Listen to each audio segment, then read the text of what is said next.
We are on. All right.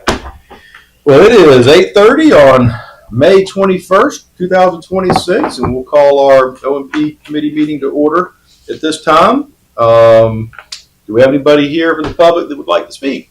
Kyle, you got anything you want to complain about? All good. You good? You happy? All right. Presentation discussion items. Mr. Eliezer, you got any update on our current projects beyond what you presented in this very thorough, lengthy spreadsheet? The only project, I guess we're getting to the end of the year, so a lot of these things hopefully be wrapping up, especially on that first page. The only one that I'll want to call out today is the Road 20 item, the Seneca Creek force main replacement.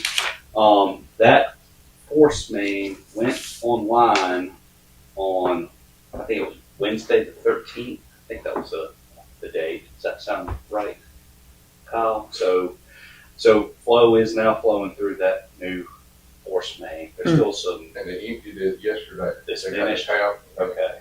So that's the old one that's dewatered, and that's what he's talking about. So they drained it into the wet well, or into the, I guess it went back into the wet well. How do you do that? You pressurize it somehow from some point on the pipe? They just tapped it, the bottom of the pipe rough. Just like a water tap. Just like that. And then they, Open the valve up and just let it. Because I know it's a force main, so it's pumping uphill, but I'm assuming there's at some point it goes downhill the other direction. So so how do you there's gonna be some low places they said they might have to go pump out, drill it? but, Okay. Yeah. That's why I was curious if you had some little There's gonna be dips. a little bit left. They can not go get all. Okay. So that's, we're. Then you'll remove the old one? No, No. it'll stay there. Okay. It will be abandoned in place, Okay. Abandoned in place, that's right. part of our Mother Earth structure. Well, Okay. the interesting thing is if you probably saw it, commuting from time to time, but, well, I don't know if you did or not, so about, I don't know, maybe a year ago, though. This is actually the third force main that's been in place to serve that pump station, with the best I can tell, at least the third. But where this pipe is now, I think Lawrence just joined us, where this line is now is where one of the original force mains used to be located that was abandoned in place. So you may have seen there was a pile of old pipe that they had stacked up on the side of the road. And that was the pipe they had removed to install this new one. Okay. So abandoned in place is the terminology for it. Are there any other ones, Kyle, you want to talk about? Well, I guess I could mention about the rehab project. I think that is now complete. I think all they have left remaining for that one is to remove the silt fence. We've, I believe, we paid the final pay application for that one, which was essentially the release of the retainage, I think was what it was. So that went to, I guess it was sent out to them this week, is that right? So that project should be wrapped up. We found out from RIA that we were hoping to be able to use the remaining funds that we had for the rehabilitation of this line, the 30 and 36 inch line for at least the manholes. Mhm. But when we had a call with them about a week ago, they and us alike feel there's just too much risk in not completing it in time. And if that's the case, then we will bear the cost of it. So that's not going to happen. So they're going to. What's not gonna happen? Get finished in time? Well, they're not going to fund it. We're not going to apply for the funding for what we would call phase 2 of this rehab. How much do you think it'll cost us? Well, there were several. I think there was the base bid, which was what we were going to do, which was not replacing, but rehabilitating about 30 manholes, and that was about $900,000 or so. And we only got one bid on it, so it's hard to even say if it was a fair bid or if it was high or low. But there was a couple of alternates to it as well, options, and they were going to be looking to do some restorative work over in the Cross Creek community. So I think with all of those combined, was it around like 1.3 or 1.4 million?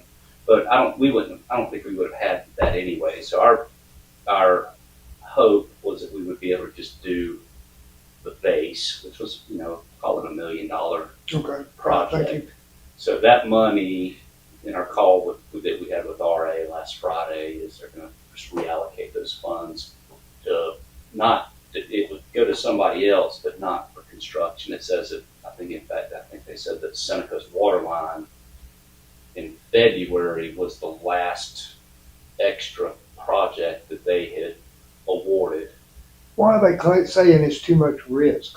Because the project has to be complete by it's a time frame yes, it issue. has to be paid out by October. I understand. And whatever work is not completed by that time, by agreement that we have with them, that we would run the risk of having to fund the entire project out of pocket. Okay, gotcha. So, with that being the case and allowing them to have somebody else to use those funds to offset some of their costs, so it wouldn't be for a new project that somebody has already performed, but it would be for a project that is already completed or underway, would allow for them to recoup some of the matching costs that Okay, thank you. an entity had to provide.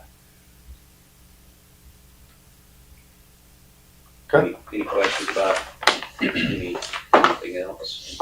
So, we're hoping that, speaking of that, we're hoping that the dryer project is finished, because they're asking us to, RAs want us, and maybe you guys, if Seneca or Walhalla still have incomplete projects, we're wanting us to sign a letter saying that we understand that it has to be completed by October. September Or and September. paid out by October.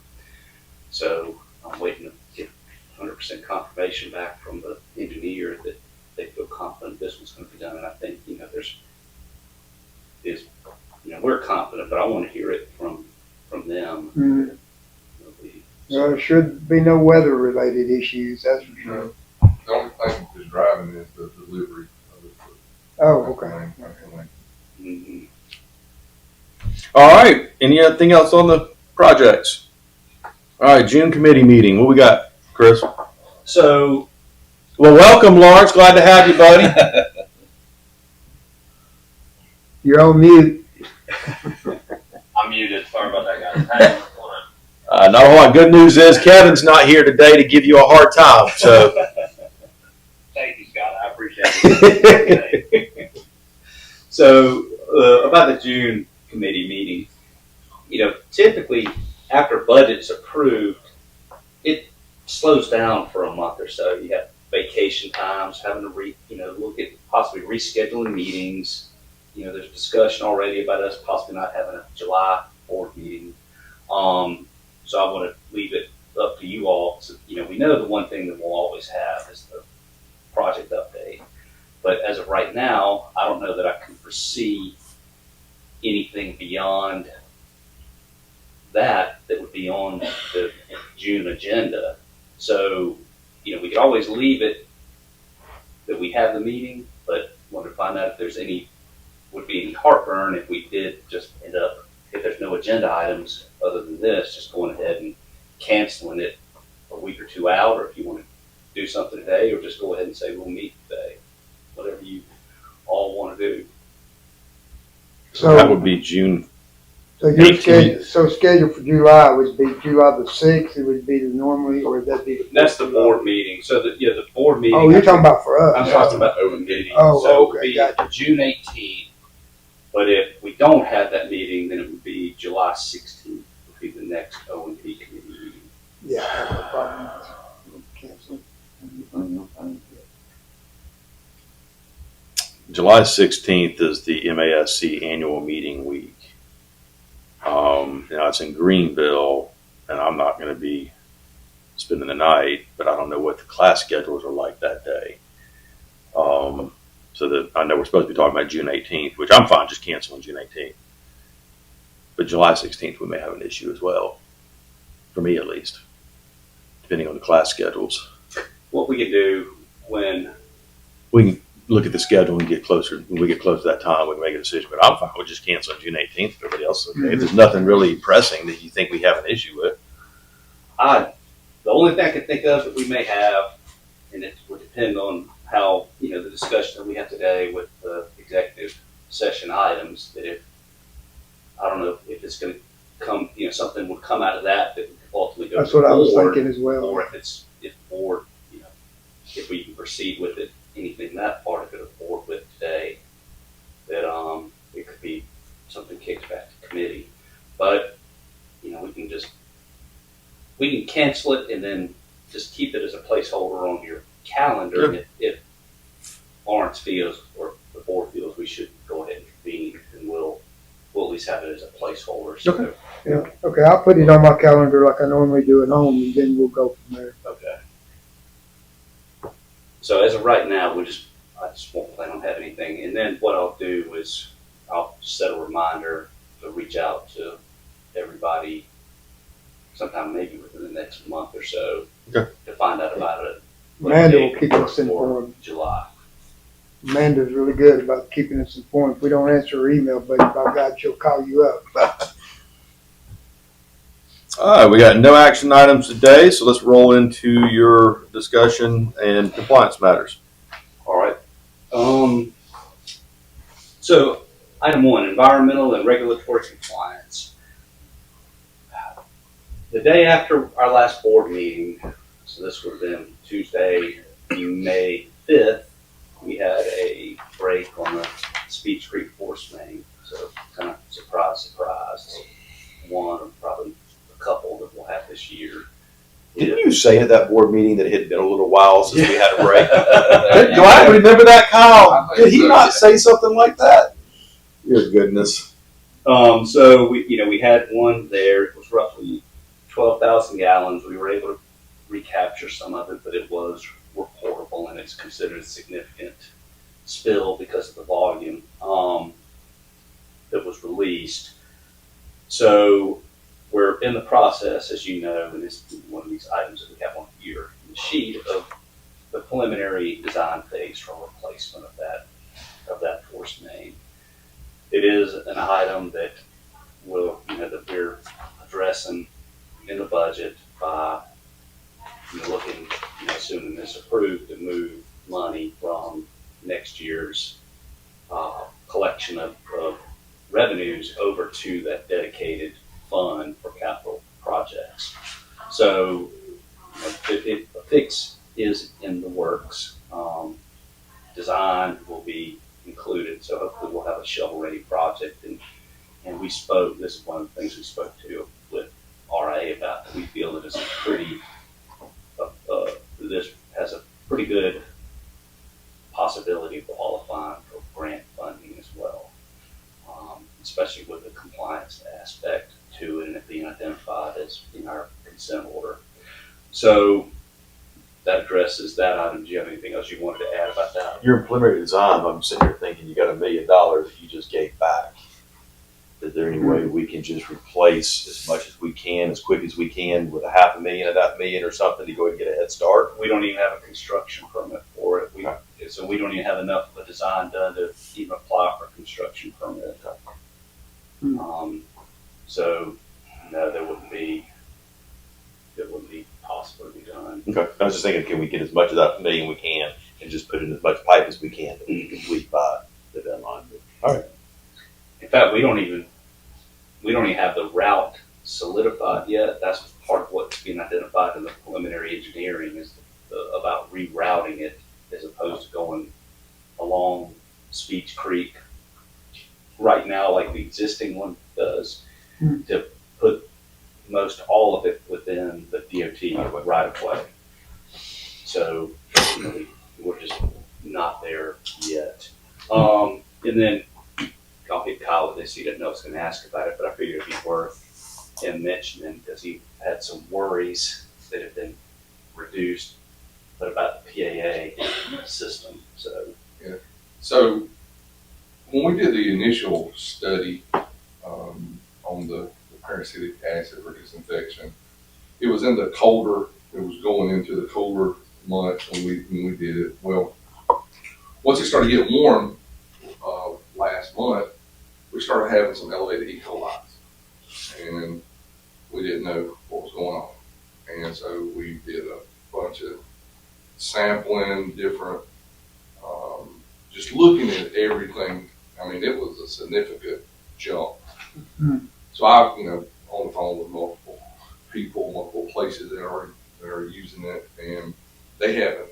The only thing that they told me, when the air temperature and the water temperature increased, they did have to bump up their feed rate to compensate for the extra growth activity of the bacteria.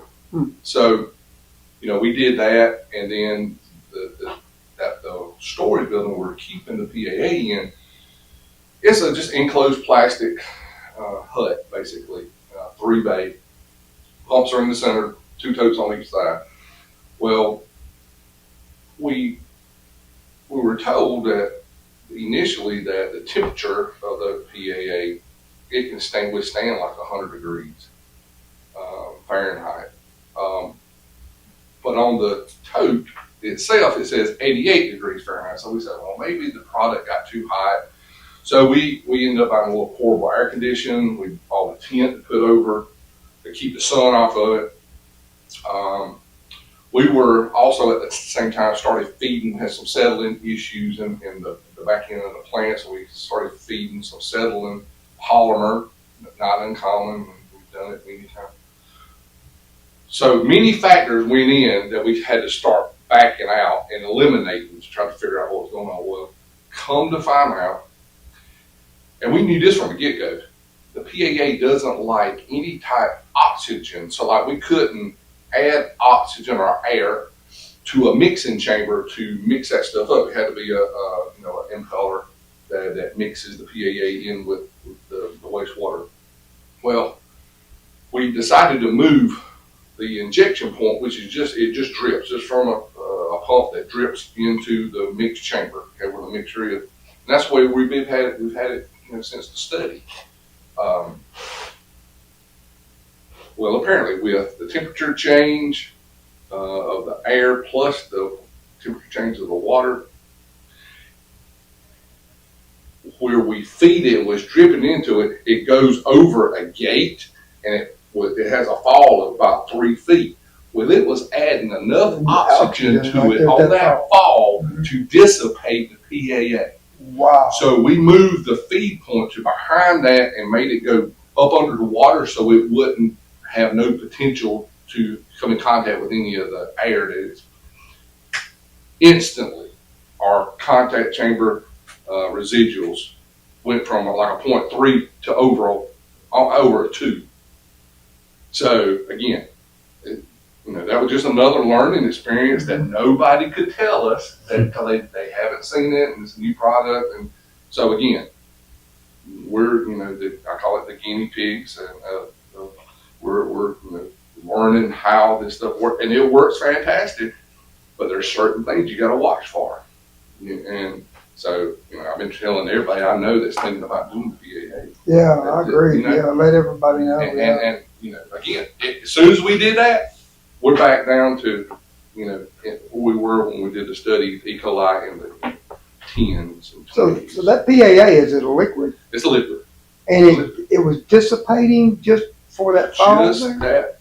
And again, what confused me, and it don't make sense, the more flow that we had, the residual would actually go up. I'm like, this is totally opposite of what normally happens, So, and I didn't understand it, but now I do, because the water, the fall decreased because of the rise of the water level when we had more flow, and so there wasn't enough. It wasn't having that long fall. It was just a little fall, and it wasn't creating the air, Wow. so it wasn't dissipating.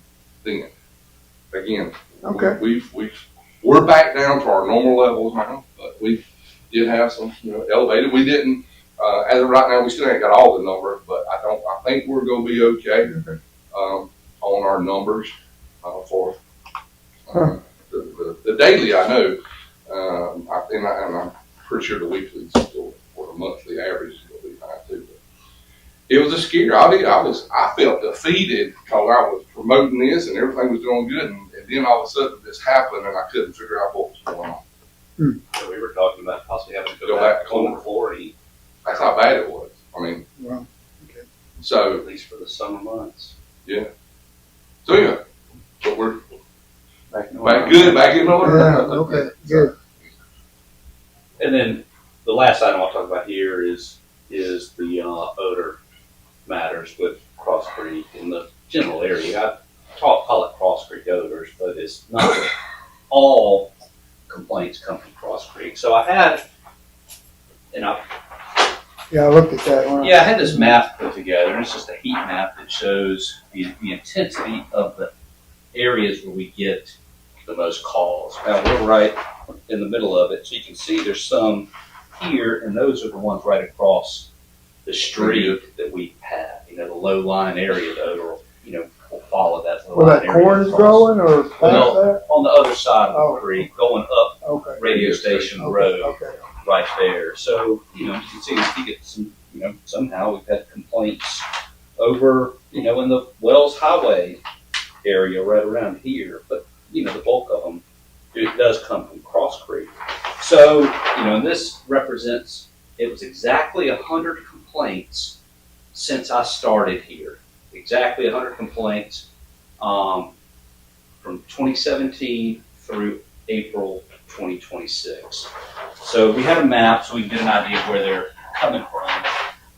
We also, I think I mentioned at a meeting or two ago that we were like, who else has to deal with odors that knows who you can go and talk to find out what to do to mitigate these things. Yeah.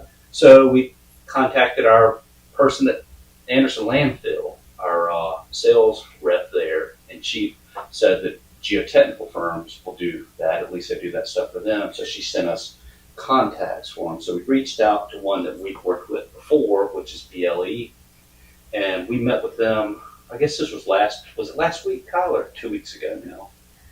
It was a couple of weeks ago, I think. So we met with them. That was last week. Yeah, I think it was last It week. was last week. So they came out, or she came out and listened to us, just kind of a kickoff meeting, and just wrote us a little memo about the summary of the meeting and gave us a list of some proposed action items that we're going to look at doing, one of which is the purchase of a little portable weather station that we can place over at the house, our kind of point of contact to monitor wind conditions and that type of thing. But as I've said before, and I mentioned to them, that I don't have any doubt that we're the cause of some of the odor, but I don't know for certain that we're causes of all of the odor. So, we're wanting to gain more information about this. So, we've got a professional now that's outside that's familiar with these types of things, just looking at us and will provide us with some guidance. They did a tour of the plant. They rode over it, and I think they spoke They spoke for with the point of contact that we have over there and kind of let them know what was going on. So that's moving forward. Those are all the items I have for point one. If you have any. Oh, I want to say something, and I think Scott will understand here. There's this new situation going on within the county or within Seneca. It's called the pot stir, and there's a lot of talk about this facility and making, in a lot of ways, making stuff up. And you read some of the comments after they did this, and it's just one gentleman on Facebook was saying that he's going to Clemson and he smells this facility, and I'm shaking my head. I'm not answering any of that stuff, but it's built. Some of this stuff is just building on itself, sort of like E. coli, I guess. So I'll be glad to get these engineers in here to kind of give us more detail. It's interesting to me, and I don't do social media personally, so I don't know what people say, but I do kind of pay attention. I think you did mention to me about some graphic or something that somebody put out there about us, but the gentleman I think that you said, put that graphic out there, I didn't even know who this person was. Yeah. I've never heard of them, but I do know that I've never heard from them either. Exactly So, right. you know, we do have folks out there that do talk about us, you know, and this happens even at the governance levels that just don't understand. I don't hear from them yet. A lot of talk Mhm. goes on about. I'll be glad to get Sewer. these guys. I'm glad you reached out to them. We'll see what they say we can do. So that's, you know, that is the case, but nobody has ever come and asked us. You know, And I wouldn't expect them to either. you know, I've mentioned before, and it's documented in here because I shared it with the engineer who was Ms. Franklin, that we had it was a stellar inspection report from the state, and it was triggered by they bumped it up ahead of when they normally do from because of the Yeah. complaints. Yeah, I know we're doing everything. we Now, can. and you know, we're seeing what we kind of typically see. So it's now hot, the humidity's starting to rise, the nights aren't getting as cool, and it's like usual. We're not getting the calls now. I think we had a complaint Saturday, maybe. But nothing's, Yeah, and you know, we haven't anything since then, and that's typical for what we see. If I was to have something like that for each month, you wouldn't see No, but a dot or a few dots for the 100 summer calls in months. 10 years. That's really not bad. I wouldn't think. Mhm. So it's you know, so that kind of is what it is. But that, you know, it does.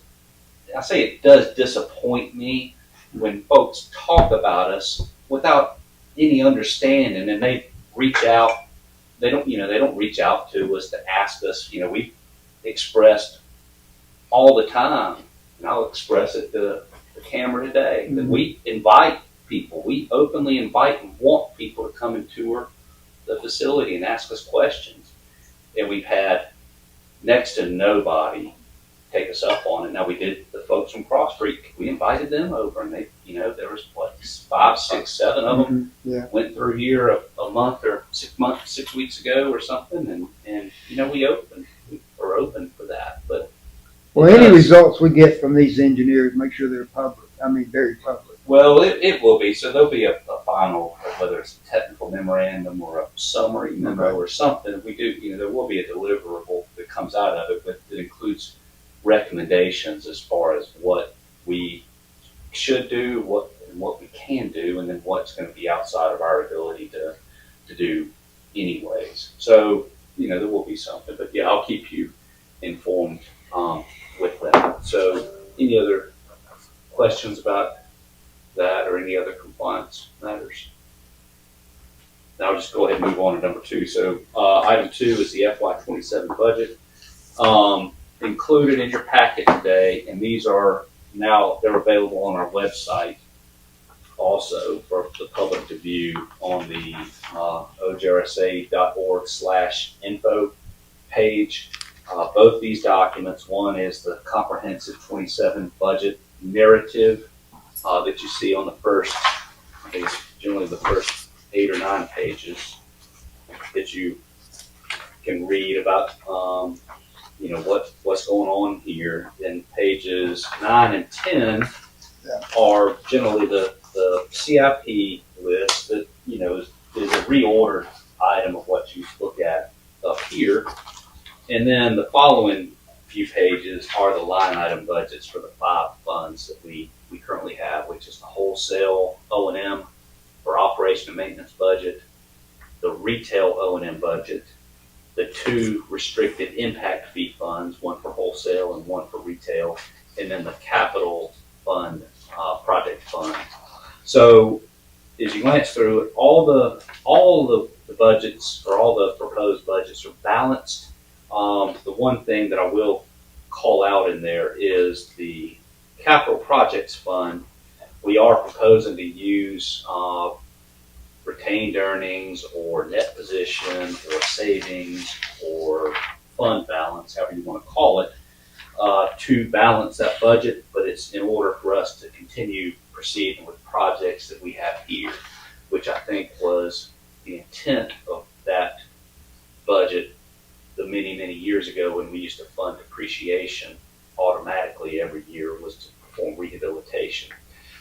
can look back in the narrative and see the list of projects that fund will be going to accomplish in the coming year. Hopefully we'll be able to finish those in the coming year.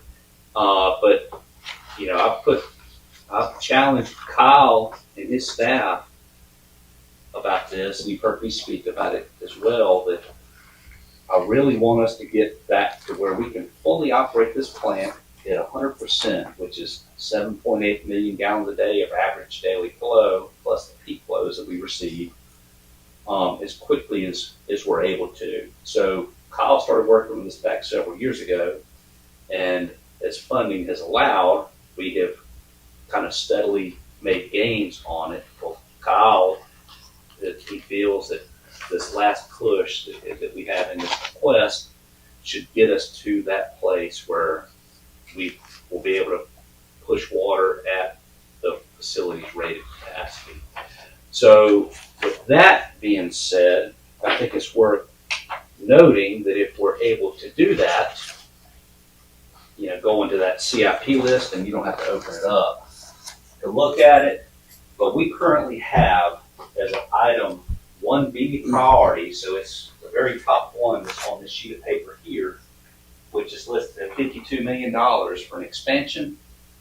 When we put this together, you know, when we were doing the 20-year master plan, the item we had on there was we were going to include or roll up a lot of these projects that we needed to do here to get us to the 7.8 million gallons into that upgrade.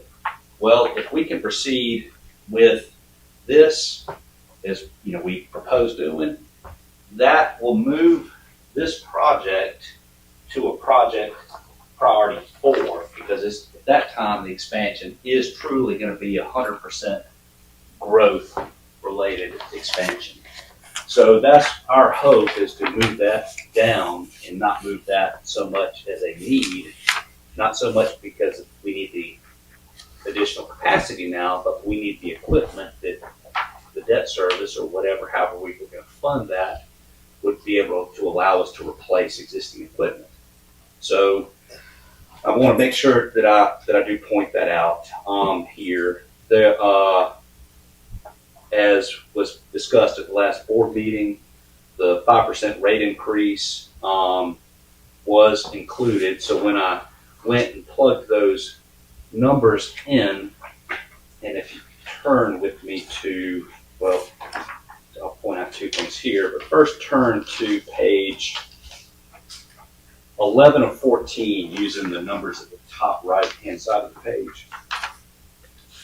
So if you look at user fees, you know, the 5% rate increase that we had, because there's been a gain in net customers, but there's been a loss of net flow. And with us using a volumetric I saw that. rate, that when there's a reduction in flow, even though we bump up that, have a 5% increase on the volumetric only, it amounts to a $33,362 net increase of what we're going to receive in additional revenues, which is a total line item increase of 0.5%. So we don't know if last year was an anomaly with the flow going down, but if you do go look at page 1, Yeah. this is a table that is very similar, if not identical, to what was included when we considered the increases. But you can see in that one table there with the volume that all of them are down.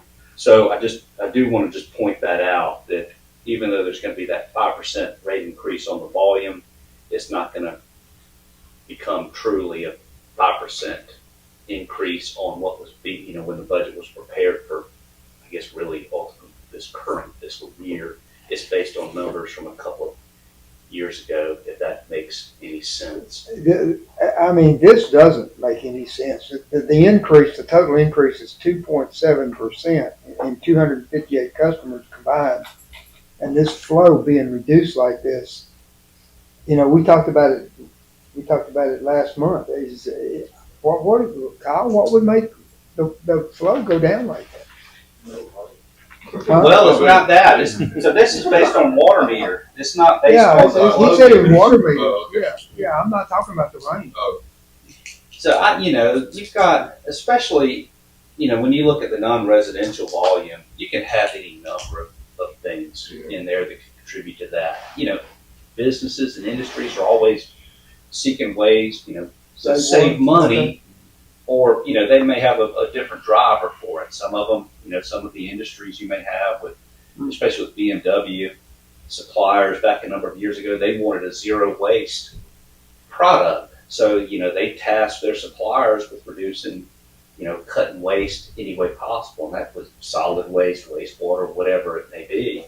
So you could have that. You could have, we consider apartment units to be non-residential because if they have a master meter, because there's no incentive for them to go and repair leaks at those sites, where you may have apartments or something like that that's gone and fixed leaks that would be otherwise be paid on the bill.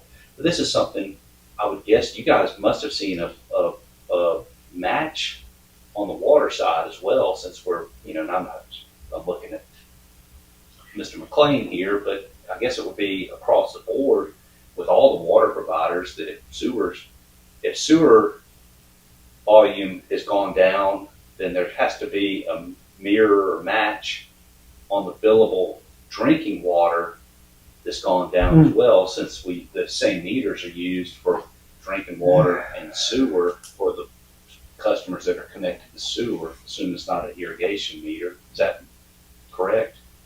That's very possible in domestic thing.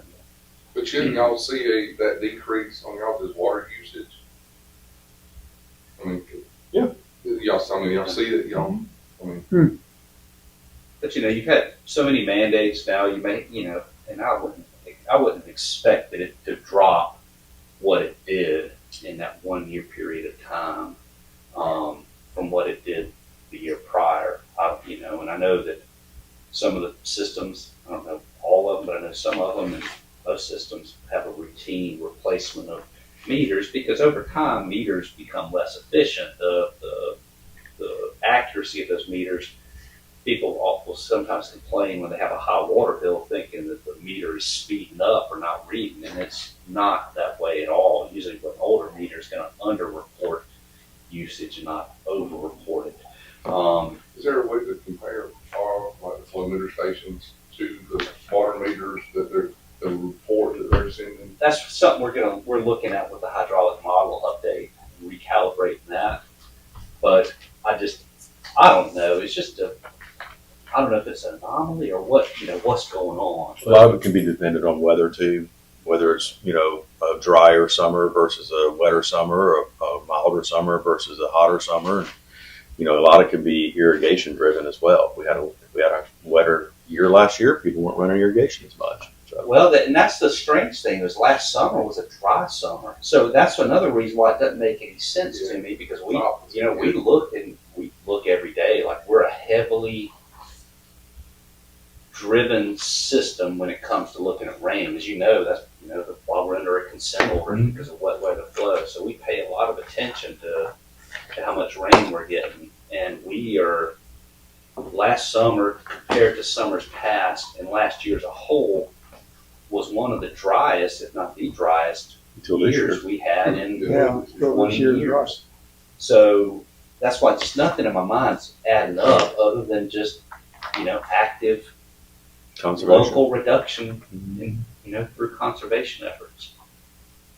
We've got the budget that's been presented for our review. I'm assuming no action. This is just your first presentation for us to take with us. Yes, sir, that's correct. And this is an item that goes before the F&A committee, so they'll receive it and actually take action on it. Okay.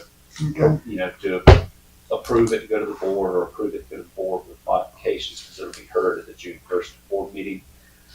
But I wanted to make sure that you had an opportunity to take a look at it as well, so you can provide comment to members on the F&A that also represent your entities, and also so that you can be informed when you do show up for the June 1st meeting. And, if you have any questions about any specifics between now and then, of course, as you know, feel free to reach out to me and I'll be happy to answer those questions. Also, the scheduled fees is included as well. And when you glance through that, there's very few changes to it. The majority one, and these are redlined, so you should be able to see what did change. It has to do with that 5% increase that was passed, but there's a few other things in there of note as well, but I'll just let you look at those if there are any. Development policy update. This is, we went through our first iteration of that. It was approved back in, I think it was May 2024, and we wanted to get through the review of the schedule of fees. Plus, we found, as I've mentioned, full-time schedule fees, the sewer use regulation, and as I mentioned, that we've had a few items in the sewer use regulation, proposed changes in there based on our experience of especially with the FOG program, that has been somewhat restrictive to both us and the regulated community. It in ways has been too rigid for them. So we're looking at allowing some more opportunities for them to have options too, that would both meet their requirements as well as to allow for compliance with the regs. So there'll be some changes. In fact, I totally forgot to put it on the board agenda for last month for the board to approve to send a DES for review, which it may work out fine that I didn't, because just yesterday there was another couple of things we found in there that they were FOG related that we wished we had modified. So that'll be on the agenda for June 1st, and I'll make sure to point out those couple of things that have changed in there for consideration. And if the board wants to approve it, is the document that you all approved back in April and have us remove those, we'll be happy to do that. But this again does allow more flexibility for the regulated community, the restaurants, the other vegetables and grease generators too, especially those that are looking to install new or replacement equipment. And then lastly, miscellaneous. I sent out an email yesterday, and Lawrence can give us more of an update on that if he wants to. But the Senate Bill 829 that was presented by Senator Alexander for the Reconstitution Committee, it was signed into law by Governor McMaster on this past Monday, so May 18th. And then lastly, this will be something I'm not sure if I'm going to be able to get it to the F&A committee in time, so I received it last night. But Grant Close, our labor attorney, provided us with some guidance and recommendation for revisions of the personnel policy that Carrie Kavanaugh was speaking about. Mhm. She spoke to the board at the May 4th meeting. I think that was the correct date. So I'll try to have that put together in a document for them to consider as well, if I'm able to find time to do so. And that, Mr. Chair and committee members, is my report. I appreciate it. Anybody got any questions following the report? The only thing I would add, just so y'all know, so yeah, the governor did sign the Reconstitution bill, so it is now good law, and obviously we'll talk about that at the subcommittee meeting going forward, and we can certainly report that up to council. And then just, Scott, for y'all's benefit, simply because I actually came across it today and didn't realize it, just for food for thought while we're here, the legislature did pass the Municipal Capital Project Sales Tax Act. And since Oconee County is one of the only counties in the state that doesn't have another form of countywide sales tax, the 3 municipalities in Oconee County actually could theoretically put on a capital project sales tax subject to referendum subsequent to the 26 election cycle. So just something to put in your hat. Well, So it would be subsequent to the 26. It wouldn't be until the 27, 28. It says the next general election, and so it doesn't define general election. But I think you could theoretically make the argument if you had a council election in 27, which I don't believe anyone does. That could be a general election, but I think you could look to the November 28 election cycle probably. I mean, we've still got a lot that it requires from a planning standpoint and committees, generation. So I'm assuming the law requires the same process as the county sales tax, right? There's no modification to the process? That seems to be the case. Okay. So I have not done a deep or substantive dive yet, but I was looking at it this morning, and it seems like the the 4 counties that qualify are Oconee, Greenville, Lexington, and Beaufort. All right, thank you. Lawrence, since you brought up that matter, can I ask you to here, because this is something that I'm not sure applies to us or the cities or anybody else, but it has to do with House Bill 5111, I think is what I'm looking at, regarding mandatory connections that was signed into law. Do you know anything about that? I don't. I know it had been there had been some discussions around it, but I didn't know it had actually been signed. You said, I can pull it up. I may need to report that one back to you offline. I've not seen all the things that came through. It says House Bill what? 5111, 5111. Commercial connections. Sure enough, it was signed by the governor. Yeah, Chris, let me look at it offline. I've not reviewed it. So. Okay, that's fine. All right. All right, any committee members discussion? All right, we do have an executive session listed, and hopefully we'll be able to get through this so Mr. McLean can be part of that discussion before he has to leave. Do I hear a motion that we go into executive session? Make a motion, we go into executive session. Second. We have a motion and a second. Any discussion? All in favor by way of aye? Aye. Opposed likewise? Motion carries. We are now in executive session.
Bring donuts.